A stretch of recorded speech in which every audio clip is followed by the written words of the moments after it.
Hayatın en karanlık köşelerinden birinde, kölelik ve sömürüyle dolu bir çağda, bir adamın isyanı tarihin seyrini değiştirdi.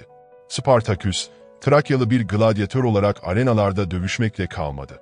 Özgürlük arayışında milyonları peşinden sürükleyen bir lider haline geldi. Onun cesareti, stratejik dehası ve kararlılığı, Roma Cumhuriyeti'ni sarsan bir isyanın fitilini ateşledi. Peki, bu efsanevi figürün hayatı ve mücadelesi nasıl şekillendi? Spartaküs'ün öyküsü, sadece bir savaş değil, aynı zamanda adalet, eşitlik ve insanlık onuru için verilen bir savaşın hikayesidir. Bu serüvenin derinliklerine inmeye hazır mısınız? Bir gladyatörün ötesinde, bir efsanenin temellerini atan Spartaküs, M.Ö. 109 ile M.Ö. 71 yılları arasında Roma Cumhuriyeti'nin tarihinde silinmez bir iz bıraktı. Trakyalı bu cesur adam, M.Ö. 73-71 yılları arasında Galyalı Krius, Onomaius ve Gannicus ile birlikte 3. Köle Savaşı'nın en önde gelen liderlerinden biri olarak tanındı. Bu isyan, Roma'nın en büyük köle ayaklanmalarından biri olarak tarih sayfalarına kazındı. Ancak Spartaküs'ün hayatına dair bilgiler, ne yazık ki bazen çelişkili ve güvensiz kaynaklara dayanıyor. Fakat bir gerçek var. O, bir gladyatör olmanın ötesinde, bir askeri deha ve cesaret timsaliydi. Spartaküs'ün kökenleri üzerine tartışmalar sürüp gidiyor. Bazı tarihçiler, onun Trakya'nın Tracian kabilelerinden geldiğini savunurken, diğerleri Makedonya kökenli olabileceğini öne sürüyor. Hatta bazı efsaneler, Spartaküs'ün bir Romalı aristokratın oğlu olduğu iddiasını taşır. Bu da onun kölelik ve gladyatörlük yaşamına düşüşünü daha da dramatik hale getiriyor. Genç yaşta Roma ordusunda süvari olarak görev alan Spartaküs, cesaretiyle adından söz ettirmişti. Fakat bir gün, üstlerinin kendi halkına saldırma emrine karşı gelmesi, onu köleliğe mahkum etti. Roma'nın Spartaküs'ü yakalama emri çıkardığı dönemde, o ve arkadaşları özgürlük umuduyla kaçmayı başardılar. Bir süre dağlarda ve mağaralarda gizlendikten sonra, acımasız Roma ordusuyla karşılaşmak zorunda kaldılar. O korkunç gece, Romalı bir birliğin baskını sonucunda Spartaküs, karısıyla birlikte yakalandı. İsyanın yükselişi. Spartaküs, Capua'daki Ludus Batiatus adlı gladyatör okuluna satıldığında, kimse onun efsanevi bir lider olacağını bilemezdi. Arenada dövüştüğü sırada kazandığı zaferler, ona büyük bir ün kazandırdı. Ancak sevdiklerini kaybetmesi, intikam ateşini daha da körükledi. En yakın dostu Varro ve eşi, bu karanlık süreçte hayatlarını kaybetti. Bu kayıpların ardından, Spartaküs ve arkadaşları, Capua'daki gladyatör okulundan kaçmayı başardılar ve Vezüv yanardağına sığındılar. Spartaküs, cesareti ve zekasıyla Roma ordusunu şaşırtmaya devam etti.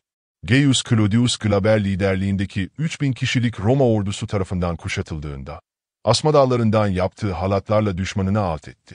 Bu zafer, ona katılan kaçak köle ve gladyörlerin sayısını 100.000'e kadar çıkardı. Artık Güney İtalya'da güçlü bir figür haline gelmişti. Ancak Roma Senatosu, onun yarattığı tehdidin farkına vardı ve M.Ö. 72'de 2 konsül ordusunu onun üzerine yolladı. Ama Spartaküs, bu güçleri de yenmeyi başardı ve kuzeye, Alplere doğru ilerledi. Ne yazık ki, köle ordusu Alpleri geçmek yerine geri dönmeyi tercih etti. Spartaküs, güneye yöneldiğinde, burada Marcus Crassus'a karşı ilk yenilgisini aldı. Sicilya'ya kaçma hayali, korsanların vaatlerini tutmamasıyla suya düştü. Nihayetinde, M.Ö. 71'de, Roma ordusu tarafından ya öldürüldü ya da savaşta kayboldu. Cesedine ulaşılamaması, onu bir MIT haline getirdi. Romalı General Pompeius, Spartaküs'ün ordusundaki birçok kaçağı yakalayarak öldürmüş, Kras ise yakaladığı 6000 köleyi Appia yolu boyunca çarmıha germiştir. O dönemde, tanrıların Spartaküs'ü koruduğuna dair söylentiler yayıldı. Fakat onun akıbeti asla netleşmedi. Etkileri: Spartaküs, köleler ve yoksullardan oluşan ordusuyla Roma Cumhuriyeti'nin hiyerarşisini sarsmış, bağımsızlık arayışında olanların sembolü haline gelmiştir. Eşitlikçi ve özgürlükçü karakteri, onu tarihin en önemli özgürlük savaşçılarından biri kıldı. Spartaküs'ün isyanı, sınıf mücadeleleri ve sosyal adalet arayışları için bir ilham kaynağı oldu. Siyasi ve sanatsal alanlarda da etkileri büyük oldu. Almanya'nın Dünya Savaşı sonrasında Karl Lieb ve Rosa Luxemburg'un öncülüğündeki Spartaküs Birliği, sonradan Almanya Komünist Partisi'ne dönüşmüştür. Spartaküs, devrimci hareketlerin sembolü haline geldi. Sanat dünyasında ise Spartaküs'ün hikayesi birçok esere ilham verdi.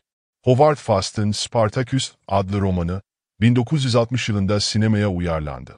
Ayrıca Aram İlyich Haçaturyan'ın Spartaküs adında bir bale eseri bulunmaktadır.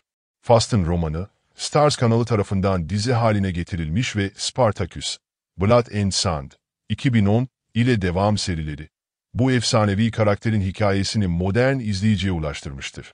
Spartaküs'ün yaşamı ve mücadelesi, tarih boyunca özgürlük ve eşitlik arayışlarının simgesi olmuştur. Onun hikayesi, insanların kölelikten kurtulma ve adalet için savaşma isteğinin güçlü bir sembolü olarak kalmaya devam ediyor. Bu nedenle, Spartaküs'ün hayatı, sadece geçmişin değil, aynı zamanda bugünün ve geleceğin de ilham kaynağı olmaya devam ediyor. Spartaküs'ün hikayesi, sadece geçmişin izlerini taşımakla kalmıyor. Bugün ve gelecekteki mücadeleler için de bir ilham kaynağı olmaya devam ediyor. Onun cesareti ve özgürlük arzusu, her birimizin içinde saklı olan direniş ruhunu uyandırıyor. Bu hikayenin derinliklerinde neleri keşfettiniz? Spartaküs'ün mücadelesi sizde nasıl bir etki bıraktı? Fikirlerinizi duymak için sabırsızlanıyoruz. Eğer bu gibi güçlü ve ilham verici hikayelerden daha fazlasını duymak isterseniz, kanalımıza abone olmayı unutmayın. Birlikte daha pek çok efsaneyi keşfetmeye ne dersiniz?